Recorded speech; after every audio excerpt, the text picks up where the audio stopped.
Hello, Mr. President Obama. My name is Inayat Mudaris. I am a young leader from Afghanistan.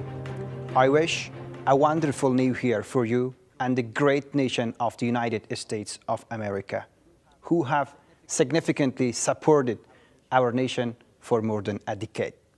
May this year would be an incredible opportunity to you for serving the humanity, justice, and equality all around the world.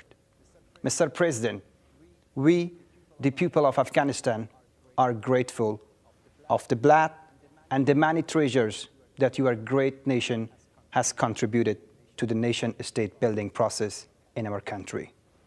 We fully acknowledge the strong will and durable commitment that you have shown during the journey that we have started together in post 9/11.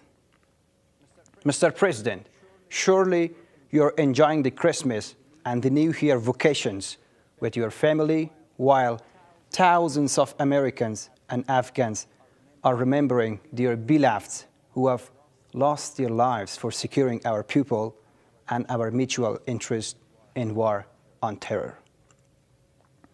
Our minds and thoughts are with those who have suffered from the brutality of terror, whether it happened in Helmand of Afghanistan or Fallujah of Iraq. They courageously stood against terrorism that endangers the lives of our generation. We understand that they were on the right side of the history, struggling for the spirit of democracy, freedom, and justice. Mr. President, you are proudly marking the end of United States' longest war on history this year. Apparently, you have accomplished what you have promised to your nation on war on terror. But cautiously, I can claim that neither all American people nor most of Afghan people believes that the mission is over. This year have been the deadliest year for our military and civilians, leaving almost 10,000 people dead or wounded, not only the insecure provinces, where terrorists are enjoying from well-established military and intelligence networks, suffers from terror, but even Kabul, the capital, is not safe. Sir, can you imagine how disastrous and tragic it is to wake up by the abhorrent sounds of bloody explosion, which kills your people every day, and watching the news of terror for the whole year? Probably you wouldn't, but for us, it is presumable. We miserably collect the body pieces of our brothers and sisters from a valuable stadium in Paktika and from a visual art theater in Kabul. Make it news and live with its sorrow. Mr. President, war on terror is not over. You know this better than anyone. Nur al-Maliki's irrational obstinacies and your general's failure of strategic calculation of Iraqi security forces' capabilities, plus other misreadings of Middle East daunting politics, pushed Iraq to a full-scale chaos. Please don't adopt the same policy toward Afghanistan. Further ignorance of Taliban threat to the United States and its interest in the region would jeopardize the whole South Asia, where you have some strategic partners. Double-dealing approach with terror organizations, including Taliban, would certainly risk the national security of the United States and the survival of your allied government in Kabul. Mr. President, the radical Islamism which drives the Al-Qaeda, ISIS, Taliban, and other affiliated extremists is extensively shared by these terror organizations. Thus, it is exceptionally difficult to distinguish between good and evil in the terror front. American forces toppled Taliban ruthless regime and fought their remains for a decade-long war, using billions of dollars of your taxpayers, had it was supposed to give up to the Taliban and their original supporters, while still terrorist sanctuaries and safe havens are functioning on both sides of the Iran line. Why you should have endangered the lives of more than 2,200 US soldiers and hundreds anti-terrorism coalition forces in unfinished business.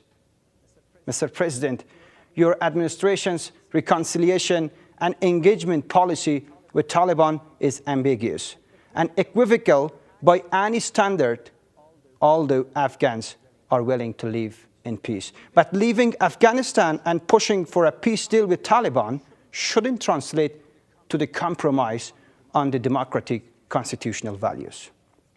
Sir, the people of Afghanistan have overwhelmingly supported the strategic partnership and bilateral security agreement with the United States, despite all anti-American oriented conspiracies of our neighboring countries. It is a clear sign of resilient commitment and unwavering political will to a long-term partnership, which shouldn't be tempered by appeasement policies toward the enemies of Afghanistan and the US. Mr. President, we hate war. We know it is cruel, but looking to the dynamics of terror in our region, we have to fight and eradicate this in our generation, rather than to ignore it and turn back to that. Sir, as a nation, we have transformed thanks to the generosity and support you have given to us, but the achievements we have gained is still fragile. We don't expect your soldiers once again to be on the front line of war against terror. We are now capable of standing and defending our country by our own. But please don't confuse your people and ours with impractical political rhetoric about Taliban.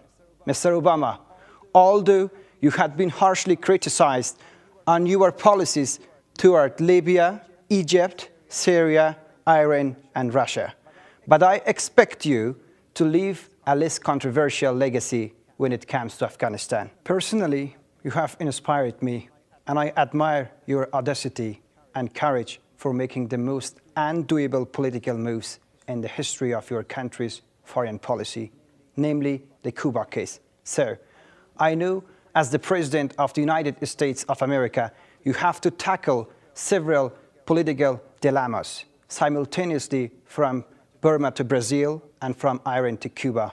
But ultimately, it is the Afghanistan war which marks you as a failed president or a successful one. The reason is clear. You have lost Iraq and Syria to your rivals.